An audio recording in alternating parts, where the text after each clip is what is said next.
What up, dude? And welcome to Lunchtime Detroit Lions Talk, brought to you by the crew over there at Lions Nation United. Man, today we talk about Jared Goff getting them big ups, dog. NFC Offensive Player of the Week. Man, you know what that may hold going forward. And we get you ready for the game. Offense, defense, X factors, all of that. But before we get the show started, I got to kick it to my guy. The coolest man on the crew. The ladies love him. My man, LL Cool Toys. What's up, my guy? What's up, Proud Nation, and good morning. And we got who? Coach Jones. Who is Coach Mike Jones? What's going on, Lion fans? Let's get this thing started. Right now. Let go. It's Detroit Lions Talk, baby.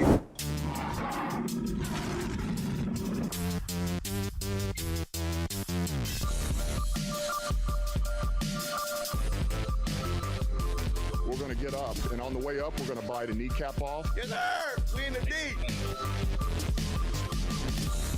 Welcome back to the show, everybody. Now we got some good news about everybody's favorite Lion. All right. So the NFL announced on Wednesday that quarterback Jared Goff was named the NFC Offensive Player of the Week. The honor comes after, the game-winning 14-play, 75-yard, go ahead and kill him drive by Jared Goff and the Detroit Lions. Man, that was a good drive. Capped off with that touchdown to the sun god, killing it. Man, that was an exhilarating drive. Mike Jones was there checking it out. I know he was having a heart attack and all that stuff like that. But yeah, it was one of those things. The dude went 9 for 14 on that drive. The only incompletions he had two of them. The incompletions on that was spiking the ball to stop the clock. Now, here's where he kind of probably won the award. Second quarter, dude went 11 of 13 for 167 yards and 2 touchdowns. He had a perfect passer rating in the second quarter of 158.3. I mean, I think he had like 10 passes in a row in that second quarter where he was 10 completions straight, where he was just firing the ball down the field and he was getting it done. He finished the game 25 of 41, 296 yards and 3 touchdowns with that one pick. Man, Jared Goff kind of lit that thing up. But here's the question, and we're gonna ask it to the crew as well, to the Prowl Nation. Did he deserve it, or were they kind of like, well, you kind of won this game, so we're gonna give you this award for winning this game, your first game without Sean McVay, or did he legitimately deserve that award? This is what I think. I think this is more Lions propaganda. Don't fall for it. I think they did this so whenever we have to make a decision about Jared Goff, everybody can be like, no, y'all cutting the week. What was it, week 11 or week whatever? The week 11 NFC Offensive Player of the Week. What are y'all doing? The Lions is crazy. That's what I think. I mean, let me say this first. I take all that back just to say congratulations. Saying good job. Yes. I was excited. We all excited. We got that first win. But to channel my inner Coach Mike Jones, don't do that no more. Don't do that. Well, at least this year. Yeah. Man, you know what? When Jared Goff first got signed to the Lions, I was like, hopefully this guy can be that guy, right? I'm like, he's 26 or he's 27 now. He's a 2-time Pro Bowler. Hopefully he can regain some of that. I knew the Lions roster was down, but hopefully he can regain some of that. So far this season, he proved me wrong. Okay. But he proved me dead wrong. But you know what? Maybe he got a little bit more confidence in his team, and maybe he can do some things moving forward. Man, it was a pretty good game. It was a couple costly throws that he threw that were near interceptions on that last. I think it was 2 of them that were near interceptions on that last drive. So he's got to improve his decision making, man, because that clock ticking, man. You got 1.9. 2.4 and 2.6 seconds. And then you got to go through your first 3 progressions in that amount of time. So, I don't know, man. But good job, Jared Goff. I'll say this. Right. I think this is a testament to Dan Campbell. I know he gets some flack about some of his decisions and play calling during the season. But if you see, since he's taken over the play calling, the ball's going down the field more. Right. Be it to the tight ends, wide receivers, he's getting the ball out. And the addition of Josh Reynolds has helped as well. If you look at it, he's kind of more confident throwing the ball now. And he has kind of some zip. You know, they're still a little ducks. They ain't a good tight spiral, but it's some fast ducks. You know what I'm saying? Got a quick crack on that thing. But he's definitely throwing the ball better. That's funny. But yeah, I would say this. Do I think he deserved the award? I believe so. And just because of the dramatic fashion and what he had to overcome in that game to actually mentally to be like, oh man, he like you said, he almost turned the ball over. He actually did turn the ball over on that fourth and one play where he, had to fumble through the interceptions, you know what I'm saying, trying to get it to TJ Hawkinson. He overcame all that and drove those Lions down the field to get that game winning touchdown. So guess what? Shout out to my man, Jared Goff. Go ahead, do your thing, dog. We don't want you to win a whole bunch more of these, but, hey, congratulations. All right. Share the video, comment on the video. All of these things helps with the YouTube algorithm. We're on that march to 4,000, man. So go ahead, if you haven't done so already, click the subscribe button. Join the channel. It's free. How free? It's free. And if you need more free, it's free 99 and 50 free cent. That's how we're going to do this thing right now. But it's time to get you ready for Lions Broncos on Sunday. Now for the offensive outlook. Did you hear that? Got kind of cold in here. The ladies love them. LL, what you got, my dude? Well, offensively, we gonna have a man, Dan Campbell, calling him up again, I suppose. So, I guess much of the same heavy runs and some passes coming off of that. I guess maybe even some down the field things. They got the Broncos D is pretty good. I wanted to check it out yesterday, but I checked it right before we got on, and they're a lot better than what I thought. I know they were pretty decent, but man, and they are exactly 10th in total yards, passing yards, and rushing yards allowed. And they're number 3 overall in points allowed. So we're gonna have a little bit to overcome. And we out there in the altitude. So got to get ready for all of that. But I believe that this should be, we should be okay as long as we can hold up on the offensive line. I know I've seen some names on it that I didn't expect to see or didn't, I don't want to see, but as long as we can stay stout there, keep their pass rushers back, and even some of their pass rushers may not be available for the game, but their front seven is pretty good. They even have a pretty decent secondary as well. Pat Surtain, the second, he won defensive rookie of the week either last week or week before last with that crazy interception, and they're talking about all the speed that he, whatever miles per hour he got on the return and all that good stuff. So just not try to turn the ball over. And it's hopefully it won't be too. I haven't looked at the weather report, so hopefully it won't be too much wet weather because how that could get for our guy Jared Goff. But just stay with whatever the game plan may be. A hard run. Hopefully get Hawk more involved this time. Even Brock Wright, whoever it is, just throw the ball to the open man. How like we talked about even on that on one of those last plays when he threw the pick.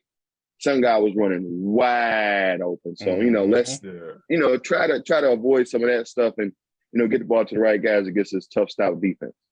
Yeah, I think Dan Campbell should follow that Pittsburgh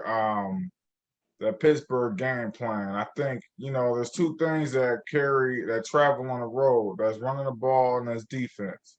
Our defense, is, it's in the works, but that running game is more solid. And I believe, you can, throw in that 6 linemen, run it at them, throw some play action off of it, maybe keep it simple though, man, because you on the road in Denver, that's not a place where we've had a lot of success at in the past. And, just got to keep it simple, man. Simple works. And Dan Campbell should be able to navigate that play call. Yeah, definitely. Looking at the weather forecast, it's unseasonably warm right now in Denver. So the game forecast right now is 62 and sunny for Sunday afternoon. So I don't know. Okay. But you look at that, like you guys said, I think this the same needs to be run the ball effectively. We'll see if we can get Swift back. I don't think he's going to be back. I think he's going to rely on, Jamal Williams and Jamar Jefferson to run that ball, and then, throwing a little Ikebukwe. He's a good pass catcher out of the backfield as well. So you see on that last drive, he had some really good catches on that last drive. So, mix it up. That sounds about right on the offensive side of the ball. Hey, if you like this video, comment on the video. And we have to ask you the final discussion topic for today. We forgot that earlier. So I have to ask you right now, did Jared Goff deserve the award? You let us know in the comments. You know how we do it. 6 comment cards go on the next show. They coming up here real soon. But let us know what you think, man. Now it's time to go over to that defensive side of the ball. Because, we got our own defensive, assistant coach right here on the panel. My man, Mike Jones. Yeah. How would the defense get it done in Denver?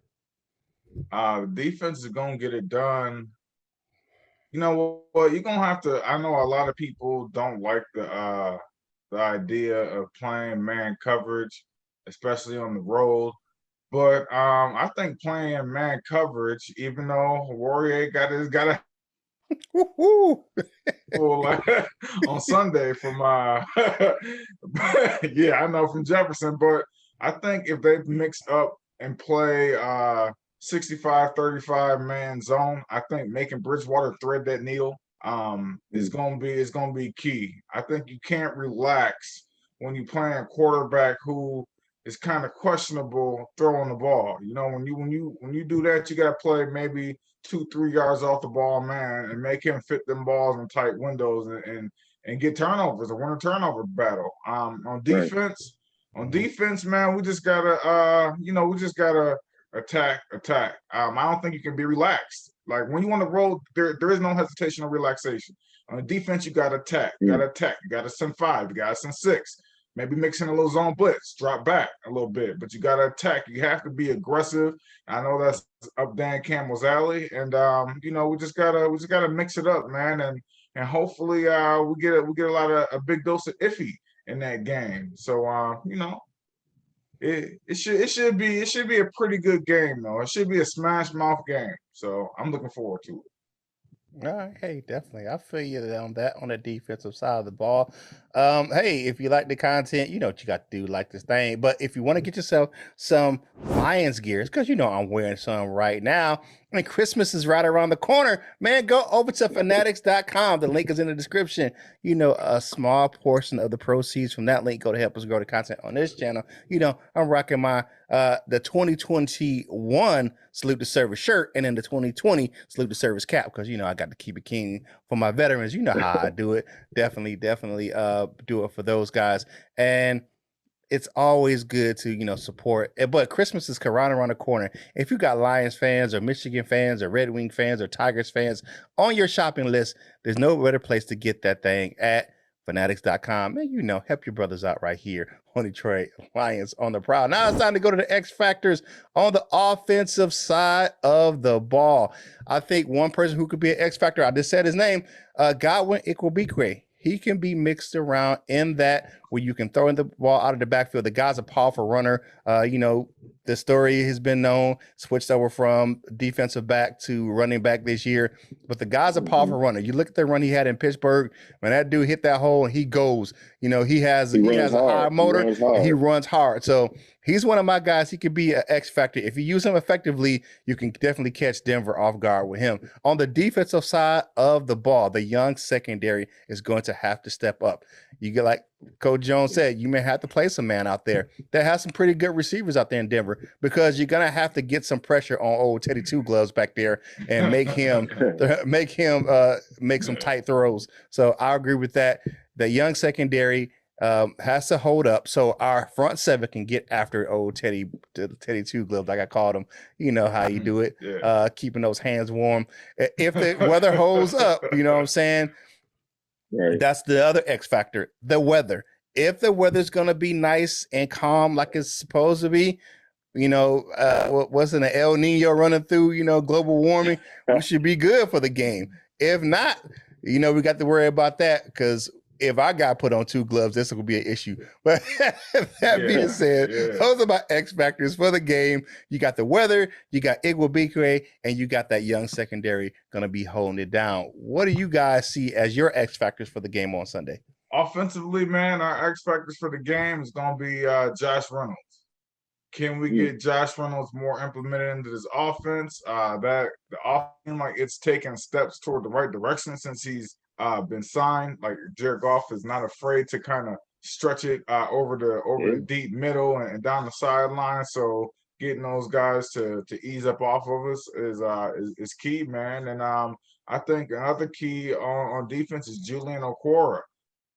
He's versatile. He's coming into his own. He might be that guy that he was thought about coming out of college, man. That that rushing off the end, but the athletic enough to play the flats, to cover the middle. I think he'll be a key factor in that game plan, man. Yeah, man. Yeah.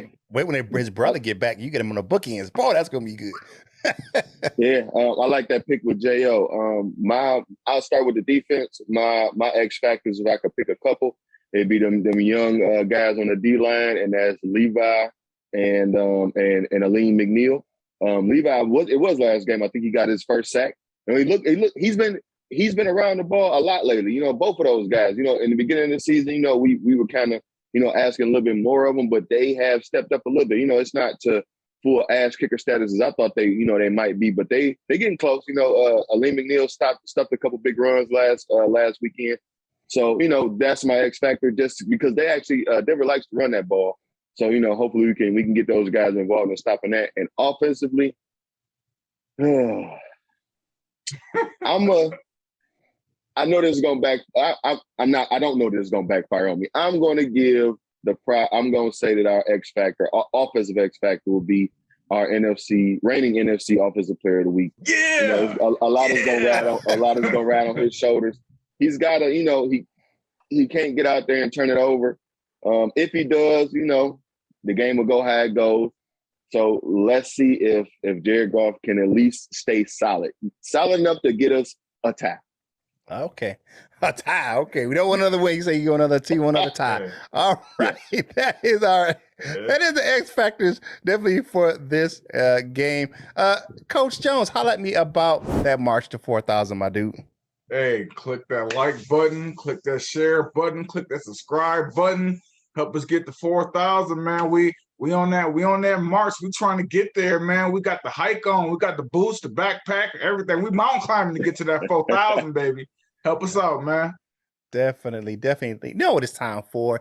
It's that first game preview, and you know how we got to do it. We got to do the choo-choo. It's time for the pain train, baby. Let's see who's hurting. First up for our Detroit Lions, you got Jared Goff was out with a sickness, along with Michael Brockers. Man, that flu was running through. So let's take a look at who was out with a sickness. You got Jared Goff, you got Michael Brockers, you got Jonah Jackson, you got Julian Okwara was out with the illness. John Pennicini was out with the sickness.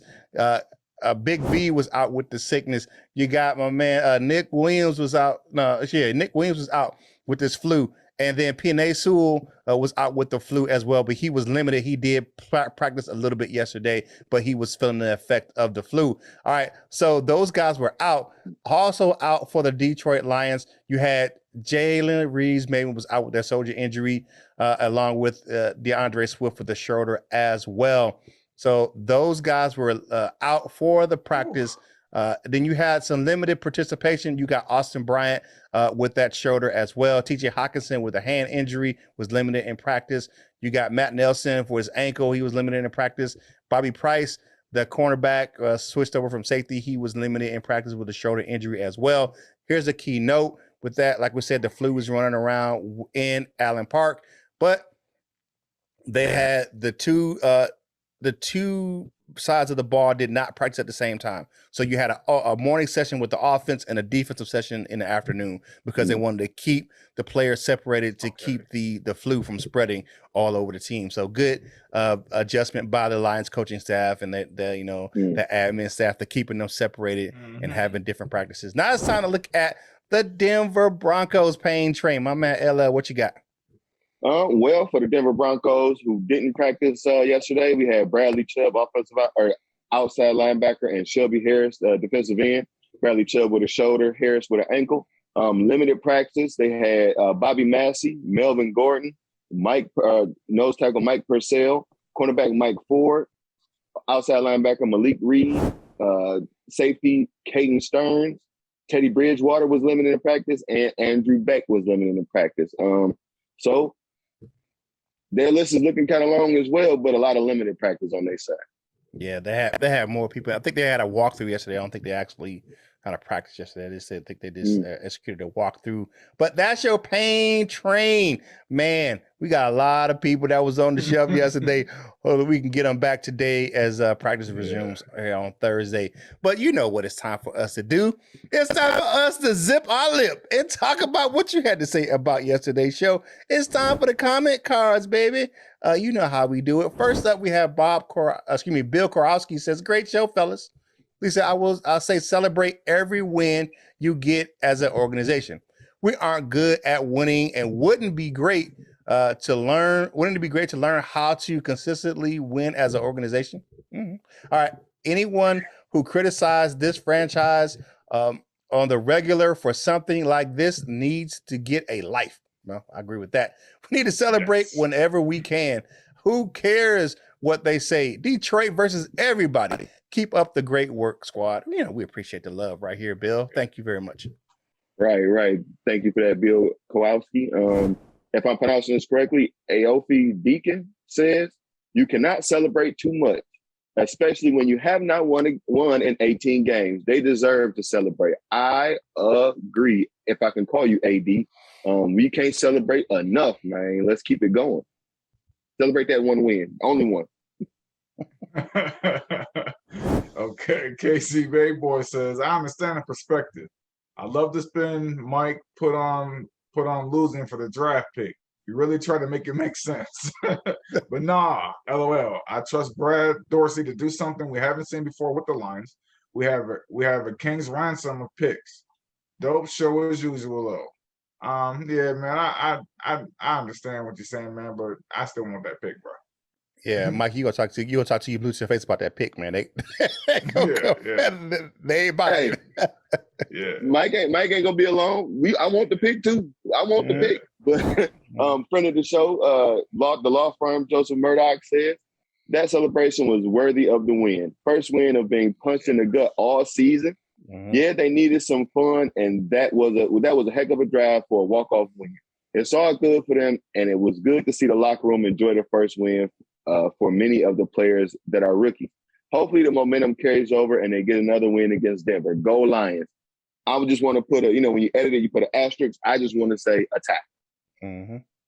A tie. You said a tie. Yes, all right, friend of the show, fellow DSA member, Luke G of Luke G Review says that article was embarrassing. Shaking my head.